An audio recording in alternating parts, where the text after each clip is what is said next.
तो हेलो, नमस्ते, अस्सलाम वालेकुम और सारे देवी देवताओं की जय। करीम भाई, आपकी सिद्धियों से, शक्तियों से हम मदद लेके दुनिया का दरबार में काम लगा के कैसे दुनिया का भला कैसा कर सकते हो।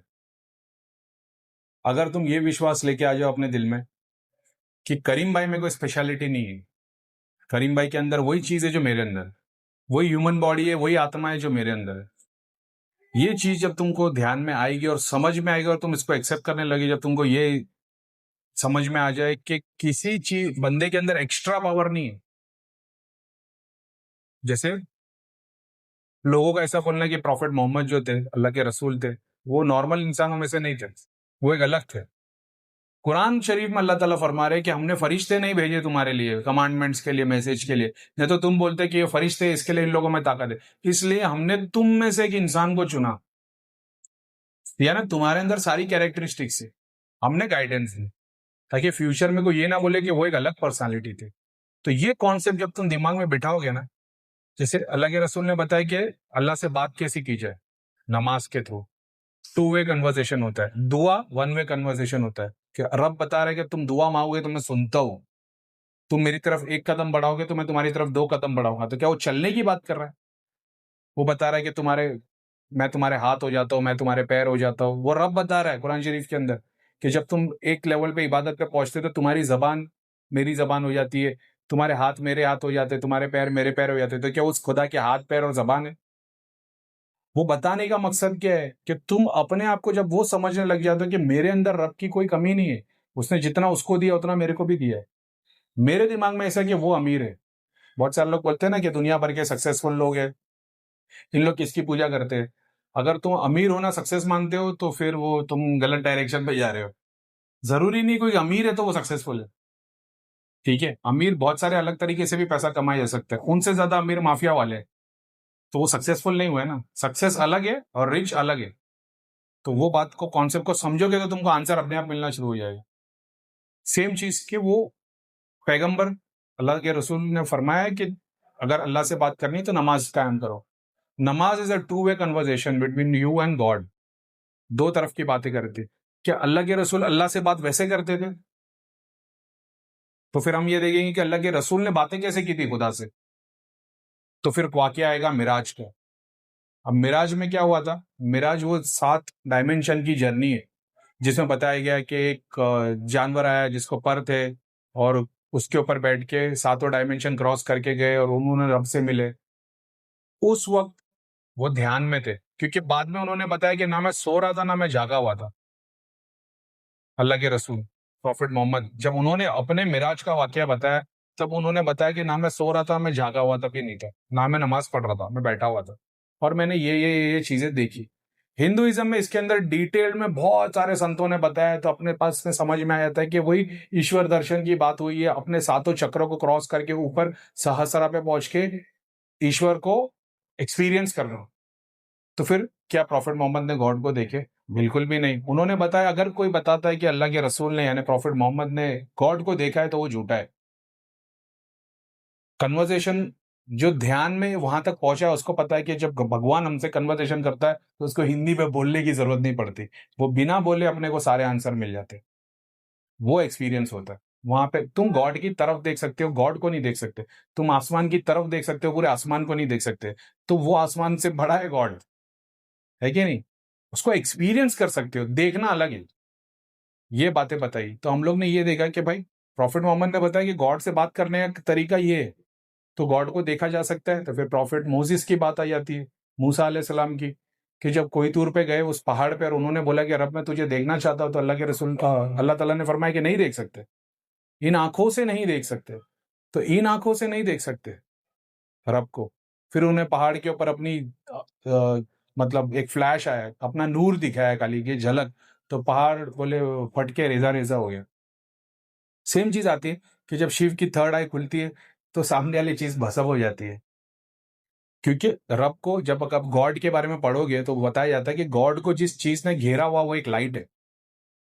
ईश्वर को पास जितने भी संतों के बारे में जानोगे, जब वो बोलेंगे कि जब हमने ईश्वर को देखने के लिए जब सहस्रा पे पहुंचे ईश्वर को देखने, तो हजारों सूरज की रोशनी थी उसमें। तो किसी ने रब को देखा नहीं है, किसी ने बताया कि वहां पे मैं ही था, किसी ने किसी को देखा, मगर उसने बताया कि उसका आंसर नहीं है। लेकिन ये तो बहुत सारों में आता है कि हजारों सूरज की रोशनी थी, व्हाइट लाइट होती, सुप्रीम। अभी तुम दोनों आंखों को कस के दबा दोगे तो तुम्हारे अंदर, एकदम कस के नहीं, लेकिन अगर तुम ये प्रैक्टिस करोगे, इसको थोड़ा सा कस के दबाओगे और रुके रहोगे 1 मिनट तक, और जैसे जैसे लाइट दिखते है हल्का हल्का और प्रेशर डालोगे, अंदर पूरी व्हाइट लाइट दिखना शुरू हो जाएगी। समझ रहे हो? यही वो ध्यान में एक्सपीरियंस होता है कि जो तुम बाहर नहीं देख रहे होते हो, अंदर देखना शुरू कर देते हो, और जब अंदर देख रहे हो तो तुमको तो वो 1000 सन, 1000 सूरज से ज्यादा की रोशनी दिखती है। सेम बॉडी में हो रहा है। हमने क्या बता दिया? प्रॉफिट मोहम्मद ने बता दिया कि नमाज पढ़नी है, अल्लाह से बातें करनी है, तो ये है। लेकिन अल्लाह से बातें करना, किसी से बात करने के लिए फोन भी यूज किया जा सकता है, लेकिन जब तुम पर्सनली मिलते हो, जैसे हम किसी से झगड़ा कर रहे हो तो भी बातें कर रहे होते, बस चिल्ला चिल्ला के कर रहे होते। जब किसी से प्यार की बातें कर रहे होते तभी भी बातें कर रहे होते, लेकिन बहुत स्लो स्लो बात कर रहे होते। समझ रहे हो? बात ही हो रही होती है, दोनों अलग अलग कन्वर्जेशन है। बच्चा रोता है, माँ आके दूध पिलाती है, तो बच्चा बोलता नहीं है। माँ के पेट में जब बच्चा होता है तो बच्चा क्या सोच रहा होता है वो भी माँ को पता लगता है। माँ क्या सोच रही होती है बच्चे को पता चलता है। दोनों बात नहीं कर रहे होते। तो बात करना, conversation between you and God, जरूरी नहीं है कि नमाज से। प्रॉफिट मोहम्मद ने बताया कि नमाज के थ्रू तुम रब से बात कर सकते हो। सेम चीज नमाज है क्या? नमाज ये तुम्हारी स्पिरिचुअल प्रैक्टिस। ऐसा करके नियत बांधने को नमाज नहीं, वो स्पिरिचुअल प्रैक्टिस है। बहुत सारे लोग नियत बांध के खड़े हैं, सोच रहे हैं बिस्मिल्लाह अल्लाह अकबर। सॉरी, एग्जाम्पल दे रहा हूं, जैसे कि बहुत सारे लोग नियत बांध के खड़े, सोच रहे रे भाई अभी कस्टमर आया नहीं, दुकान बंद है, अगला भाड़ा भरना है, लाइट का बिल भी आया है, घर पे आज भाजी मंगाई है, तो क्या तुम्हारी नमाज होगी? समझ रहे हो कि नहीं? तुमने बोल दिया बिस्मिल्लाह अल्लाह अकबर, फिर अचानक में इमाम की आवाज आती है, तुम सोच रहे हो आज का पैसा बाकी है, 3 दिन की पगार भी बंदे की बाकी है, उसने 3 दिन की छुट्टी किया था, उसको पगार दो के नहीं दी, इतने में बोलता इमाम साहब बोलता अल्लाह अकबर, तो फिर तुम रुकू में जाते हो। ये नमाज नहीं है, ये two way conversation between God नहीं है। नमाज प्रॉफिट मोहम्मद ने गलत भी नहीं बताया, लेकिन उन्होंने जो बताया उसको एक्सप्लेन जिस तरीके से किया गया 10 लोगों ने अलग अलग तरीके से, कि वो नमाज जिसको तुम पढ़ने के लिए घर से निकलते हो, और जब तुम किसी गरीब की या किसी एक्सीडेंट में कोई आ गया, किसी की मदद करने चले गए, तो वो नमाज कबूल हो जाती। तो ये कौन सा कन्वर्सेशन था? ये वो कन्वर्सेशन था जिसको तुमने बगैर बोले किया है। हम नमाज पढ़ रहे, हम कन्वर्सेशन गॉड से कर रहे, ये बाहरी कन्वर्सेशन है। समझ रहे हो? तुम अपने पार्टनर के साथ में बैठे हो, अपनी वाइफ के साथ में बैठे हो, अपनी माँ के साथ में बैठे हो, तुम खाली उनकी आंखों में देखते हो ना, बोलते कुछ नहीं है, मगर दोनों को उतना प्यार फील हो रहा होता है। ये वो कन्वर्सेशन है। तो हमने तो ये सीखा है, हमको मटेरियल कन्वर्सेशन नहीं पता है कि बिस्मिल्लाह अल्लाह अकबर नियत करता हूँ, 2 रकात नमाज की और वगैरह। मेरा रब वैसे बात नहीं करता, मेरे को नहीं पता है वो कौन सा रब बात करता है। मेरा रब नहीं करता। वो सारे चौकड़ी बना दी, हवन कुंड रख दिया, सारे मंत्रों का जाप किया, सबको आह्वान कर दिया। देवी देवता सिद्धि शक्ति सबको ऐसे बुला सकते हो, मगर क्या अपना रब ऐसा बात करता है? नहीं। समझ रहे हो? रब तो उनसे बात करता है जो ये सब नहीं कर रहे होते, जो एक किनारे बैठे होते झाड़ के नीचे, या किसी दरगाह में, या किसी मजार में, या कोई फकीर बन के, और बस रब का नाम ले रहे होते, कुछ नहीं बोल रहे होते, चुपचाप बैठे होते।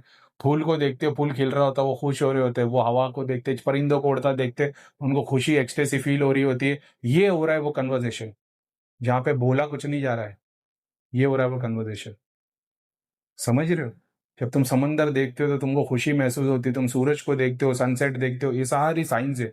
और कुरान में अल्लाह ताला फरमा रहा है कि सारे साइंस है दुनिया में, जो समझदार लोग हैं वो साइंस से समझ सकते हैं। ये है वो कन्वर्सेशन।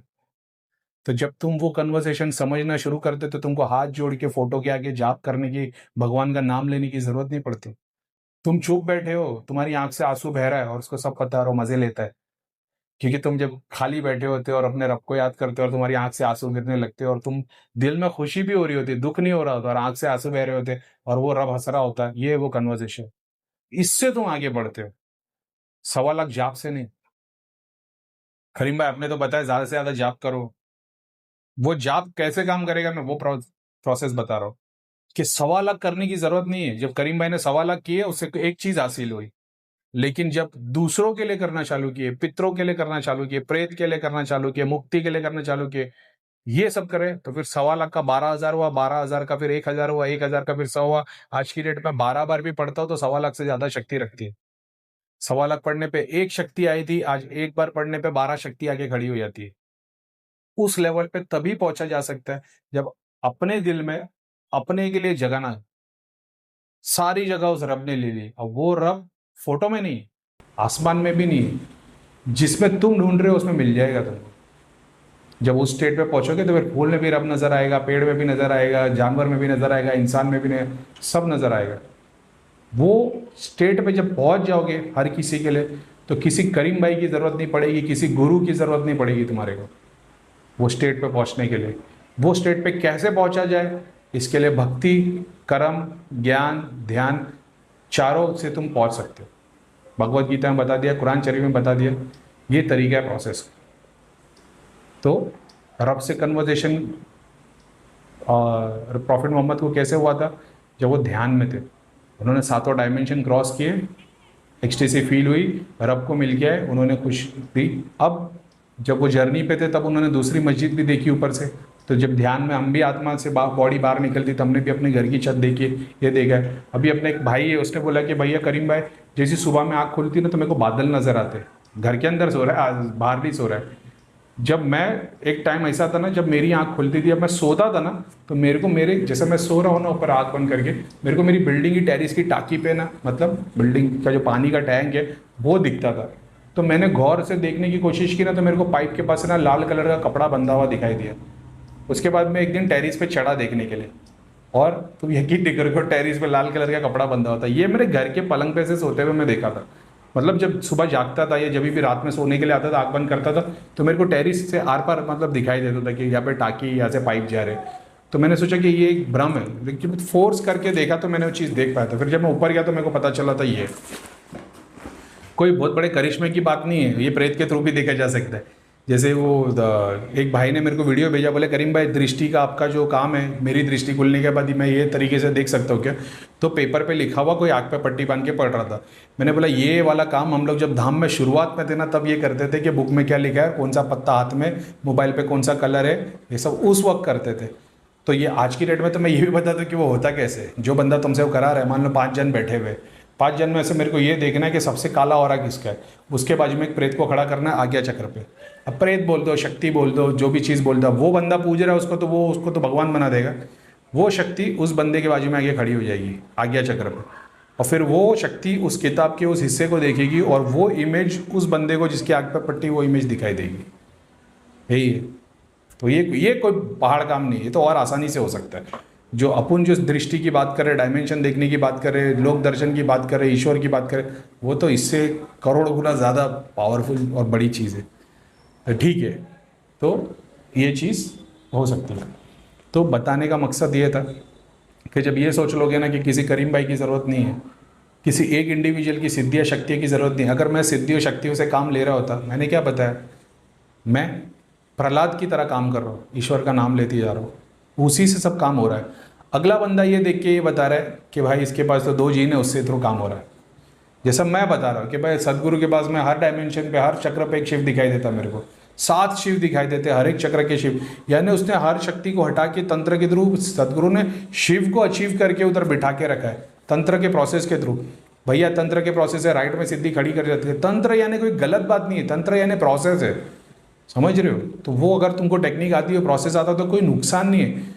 किसी तरीके की माया आई नहीं, इसके लिए उसने शक्ति को खड़ा कर दिया, उसने शिव को खड़ा कर दिया अपने हर चक्र पे, ताकि जो भी आए वो मुक्ति पाए, लोभ आए, क्रोध आए, मोह आए, सब मुक्ति पाए। उसने वो प्रोसेस कंप्लीट किया है, मैंने ये देखा, समझ रहे हो? तो क्या वो रियलिटी है? क्या मेरे को सब कुछ दिखता है? जो दिखता है वो बता देता हूँ। उसके अंदर करोड़ों चीज़ें हो सकती है। जैसा मैंने एक एक्सपीरियंस में देखा था कि 1 घंटे का प्रोसेस एक्सप्लेन करने को 250 साल लगेंगे, तो ये भी तो है। तो अपन उतना थोड़ी देखते हैं हर बंदे के पीछे। ये चीज़ मैंने बताई। अगला बंदा तुमको देख के बता रहा है इसके बाद 2 जीन है, उससे इलाज हो रहा है, तो तुमको 2 जीन चाहिए। तुम जब रब का नाम लेने लगते हो तो जीन, फरिश्ते, माता, देवी देवता, पीर, पैगंबर सब आते तुम्हारे पास काम करने के लिए, सब अपनी अपनी कृपा करके जाते। तुमको ये समझना है कि करीम भाई को स्पेशल नहीं, मैं भी कर सकता हूँ। मेरा विश्वास ईश्वर में उतना होना चाहिए, समझ रहे हो? जब ये विश्वास तुम्हारे अंदर आएगा ना, तो कोई सिद्धि शक्ति की ज़रूरत नहीं पड़ेगी, समझ रहे हो? आशाराम बापू ने इतने लोगों का कल्याण कर दिए। हमारे ऐसे किसी ने देखा, बोले गायत्री मंत्र की सिद्धि है, पीछे कृष्ण दिखाई दे रहे, बहुत शुरुआत के टाइम पे, तब तो पता भी नहीं था कौन सी शक्ति क्या है, लेकिन पता चला था कि ये शक्ति है। तो क्या सिर्फ वही शक्ति थी जब कृपा हो रही है तो वो काम होते जा रहा है, तो कभी कृष्ण भी दिखाई देंगे, कभी शिव भी दिखाई देंगे, कभी बेताल भी दिखाई देंगे, कभी जीन भी दिखाई देंगे, कभी मसानी भी दिखाई देगी, कभी बुलाकी भी दिखाई देगी। सब चेंज होते रहेगा, जब जब जिसकी ज़रूरत पड़ेगी वो शक्ति आएगी। समझ रहे हो? मैं बता रहा हूँ, किसी चीज़ को लॉक मत करो। अपना कॉम्बिनेशन जो तुम्हारे पास सिद्धि आई है, कवच बना के उसको लॉक मत करो तुम्हारे लिए, ठीक है? ये तुम्हारी स्पिरिचुअल प्रोग्रेस करेंगे और अपने आप आगे निकल जाएंगे, मुक्ति मिल जाएगी इनको। समझ रहे हो? तुम बात करो कि सिद्धि आए, तुमने कवच बना दिया, लॉक कर दिया, हनुमान जी की सिद्धि है, अभी चले नहीं जाए। हो सकता है कल को हनुमान जी की सिद्धि नहीं जाएगी, तुम्हारा बेटा हुआ और वो काम नहीं कर रहा हनुमान जी वाला, वो कोई चुड़ैल वाले काम कर रहा है, तो फिर हनुमान जी उसको मार लगाएंगे और फिर वो 70 धाम घूम लेगा ना, वो हनुमान जी को हिला नहीं पाएगा उसके बाजू में से। समझ रहे हो? तो सिद्धि के लिए वो काम करना ज़रूरी नहीं है। मैंने तुम लोगों को लॉक, जैसे उर्वशी साधना के लिए मैंने बताया, वो बना बनाया कवच है उनका, गुरु का, ठीक है? वाहे गुरु का नहीं, मैंने जो बताया था उर्वशी की साधना के लिए, वो नाम से तुम्हारी स्पिरिचुअल प्रोग्रेस होगी। एक उनका जो कॉम्बिनेशन है वो मिलेगा, दूसरा तुम्हारे को जो बेनिफिट मिलना है वो मिलेगा। किस लिए? मटेरियल डिजायर और पैसे के लिए। अब मटेरियल डिजायर और पैसा तो हर किसी को चाहिए, तो हर कोई वही साधना करेगा। तुम अपनी फैमिली में बताओगे, वो भी वही करेगा, फाइनेंशियली मिलना शुरू हो जाएगा। प्लस उसके अंदर ये भी शक्ति कि जो तुम्हारे को आगे की चीज़ें दिखाए, डायमेंशन दिखाए, प्रेत या क्या बोलते हैं, जैसा हम लोग देखते थे, शक्तियों के बारे में दिखाए, अपने ऑरा के बाहर की चीज़ें दिखाए, तो तुमको विश्वास होगा कि ईश्वर भी नाम में कुछ है। अब क्या तुम इसको ऑफकोर्स त्याग सकते हो, दिल से त्यागोगे ना। तुम बोलोगे नहीं यार, उर्वशी नहीं चाहिए करीम भाई, मेरे को तो ईश्वर चाहिए, तो तुम उसको त्यागोगे। अब ये जाएगी तो तुमको 100 गुना ज़्यादा ग्रेस देके जाएगी। तुम लोग बात कर रहे हैं यहाँ पे, तुम्हारे पास सिद्धि आ गई, तुमने कवच लगा दिया, लॉक कर दिया, अब वो शक्ति तुम्हारा तो फायदा कर रही है, लेकिन तुम अभी सिर्फ पैसा पीट रहे हो। शक्ति तुम्हारे पास आ गई, देवता तुम्हारे पास आ गए, अब तुम पैसा पीट रहे हो, लोगों का काम नहीं कर रहे हो, खाली पैसे के पीछे भाग रहे हो, लड़कियों के पीछे भाग रहे हो, सब कुछ कर रहे हो। ये भी कर सकते हो, ये भी माया है, लेकिन तुमने जो शक्ति बुलाई है ना, माया के लिए नहीं आई थी तुम्हारे पास। अब वो बेचैन होना शुरू हो जाएगी, तो फिर वो भी प्रभाव डालेगी तुम पे। समझ रहे हो? तो इस कॉन्सेप्ट को समझो, जो शक्ति तुम्हारे पास आती जाती कोई बात नहीं। अब तुम ये सोचोगे नहीं, करीम भाई से बड़ी शक्ति अपने को चाहिए, तो अपन मसानी पूछते और बाबा भैरव की शक्ति पूछते, ठीक है, तो तुम पूछ लो उसको, कोई नुकसान नहीं है। मगर मैंने किसी शक्ति को नहीं पूजा है, मैंने ईश्वर का नाम पूजा है। तुम ईश्वर बोल के पूछ लो उनको, तुम्हारी भी मुक्ति हो जाएगी। तुम शक्ति के लिए पूछ रहे हो तो नुकसान हो जाएगा। तुम ये सोच के पूछो मसानी माता, शिव मसानी माता, तो वही तो आखिरी एक ही तो रियलिटी है जिसके ऊपर कोई डाउट नहीं है, वो है डेथ। बाकी सारी चीज़ों पे क्वेश्चन किया जा सकता है, भगवान है कि नहीं है, शक्ति है कि नहीं है, करीम बा सच बोल रहे हैं झूठ बोल रहे हैं, हर एक चीज़ पे डाउट किया जा सकता है। एक ही रियलिटी है, वो है डेथ। उसके लिए कोई झूठ नहीं है, मौत सबको आनी है, हर चीज़ को आनी है, नथिंग इज़ परमानेंट। तो उस हिसाब से तो मसानी सबसे प्योर हो गई कि मेरे को पता है कि भाई रियलिटी तो है कि बाकी सारे देवी देवता काम करते कि नहीं, नवग्रह देवी देवता काम करते कि नहीं, हनुमान जी काम करते कि नहीं, पीर काम करते कि नहीं, शिव काम करते कि नहीं, माता काली काम करते, मुझे नहीं पता। मगर मौत आनी ये पक्का है, तो मैं मौत की एक छवि बना देता हूँ कि मौत में तेरी पूजा करता हूँ। समझ रहे हो? तो एक डायमेंशन में तो वो भी सही है, नुकसान तो नहीं है। क्योंकि तुम बुक्स को बोल रहे हो, मैं फॉलो नहीं करता, सब झूठ लिखा है, सारी किताब झूठी, तो हम एग्री करें, सारे गुरु झूठे, ये भी एक बात कर दी। शक्ति कुछ नहीं होती, भक्ति कुछ नहीं होती। मैं मान रहा हूँ कि मौत एक सच है, तो मैं मौत की पूजा, अब मौत की पूजा, मौत को तुम भगवान एक रियलिटी समझ के पूछ रहे हो, ईश्वर उससे भी तुम्हारी पूर्ति करा देगा, क्योंकि तुमने सच्चे दिल से उसको पूजा है। तुमने किसी की बातों में नहीं आए, किसी गोली गुरु की बातों में नहीं आए, किसी किताब की बातों में नहीं आए, तुमने ये जान लिया कि ये एक रियलिटी, ये एक सच है, और ईश्वर वो सच है, और वही ईश्वर वो माता है या मसानी माता है जो लोगों को जन्म देती है और बाद में मरने पे अपने पास बुला लेती है। जो ईश्वर ने बताया है कि मैं माया बनाता हूँ और उसको ख़त्म कर देता हूँ, एक सर्टन करोड़ों सालों तक माया चलती है, और उसके बाद जो मैंने ब्रह्मांड बनाया है सब कुछ मेरे अंदर आ जाएगा और सब खत्म हो जाएगा। तो तुम्हारे लिए ब्रह्मांड बाहर नहीं है, तुम बोलते हो ब्रह्मांड बाहर नहीं, ब्रह्मांड ये है, मेरी बॉडी, मेरे पैदा होने के पहले की रियलिटी मुझे पता नहीं थी, मेरे मरने के बाद क्या होगा ये मुझे पता नहीं है, आज प्रेजेंट पता है। तो उसके लिए मेरे हिसाब से ईश्वर ने बताया कि तुम मुझसे निकले और मुझी में जाओगे, तो मैं कहीं से निकला वो तो मेरे को पता नहीं, कहाँ जाऊँगा मैं, मौत में चले जाऊँगा एंड में। तो वो मौत को भी अगर सच्चे दिल से पूछेगा तो वहाँ पहुँच जाएगा। शक्ति के हिसाब से पूछेगा तो फिर काम खराब हो जाएगा। समझ रहे हो? तो जब ये तुम तय कर लो, ये समझ लो कि भाई जो ईश्वर सारे डायमेंशन को चलाने वाला है, सारी शक्तियों को चलाने वाला है, वो किसी भी रूप में हो, ज़रूरी नहीं हो शिव हो, बाबा भैरव के भी रूप में हो सकते हैं, मसानी माता के रूप में हो सकते हैं, तुमने अगर उसको ईश्वर समझ के पूजा है तो तुम्हारी मुक्ति होगी। अगर तुमने उसको शक्ति के तौर पे पूजा है तो फिर तो 5 टाइम नमाज और कुरान में भी वही पढ़ के वही सारा शक्ति के हिसाब में पूछ रहे हो तो प्रोग्रेस नहीं होगी और नीचे चले जाओगे। समझ में आया? तो ये विश्वास अपने अंदर लेके आओ। करीम भाई ने किसी गुरु के बोलने के लिए नहीं रुके थे, मैंने आग में पहले हाथ डाल दिया था। वही चीज़ अगर तुम करोगे नुकसान होगा। बीवी घर पे झटके लेना शुरू करेगी, पेट दुखेगा, बच्चों का कंधा दुखेगा, तुम परेशान हो। बोले करीम भाई मैंने तो दूसरों के लिए जाप किया, तकलीफ आ गई। अभी 5 दिन से बोले नाइटफॉल हो रहा है, किसी के लिए जाप किया तो उसकी चुड़ैल मेरे को आ गई। तो तुम फिर माया में घूम गए, फिर तुम डर गए। अब डर गए तो आगे ज़िंदगी में कोई प्रोग्रेस नहीं कर पाओगे। ये एक बात है, ठीक है? तो वैसा विश्वास अपने अंदर लेके आओ तो किसी करीम भाई किसी गुरु की ज़रूरत नहीं पड़ेगी, कोई दरबार की ज़रूरत नहीं पड़ेगी। 1 घंटा और 10 घंटा लोगों को जाप करने की ज़रूरत नहीं पड़ेगी। बहुत सारे लोग मैंने बताया जाप करने की भी ज़रूरत नहीं पड़ती, मैसेज पढ़ दो काम होना शुरू हो जाता है। क्योंकि उनको पता है, शक्तियों को पता है कि ये अभी काम में, बाद में बैठ के जाप ही करने वाला है। तो उस स्टेट पर आ जाओगे। जाप तो एक बहाना है, जाप एक बहाना है। जाप का मतलब है कि मैं ईश्वर के नाम का स्मरण कर रहा हूँ, उसको याद कर रहा हूँ, उसको याद कर रहा हूँ ना दुनिया के लिए, तो फिर वो अपने को याद करना शुरू करता है। तो जब अपन ईश्वर को याद करते हो, जब वो अपने को याद करता है तो फिर भाई जो अपने, जैसे तुम पीएम को रोज़ याद कर, लेकिन प्राइम मिनिस्टर जिस दिन तुमको याद करता है तुम्हारी लॉटरी लग जाती है। वैसे रोज ईश्वर को तो तुम रोज़ याद कर, लेकिन जब वो तुम्हारे को याद करना शुरू कर देता है तो फिर कौन तुमसे टक्कर ले सकता है कि नहीं? सलाम वालेकुम, जय शनिदेव, वंदे मातरम, भारत माता की जय।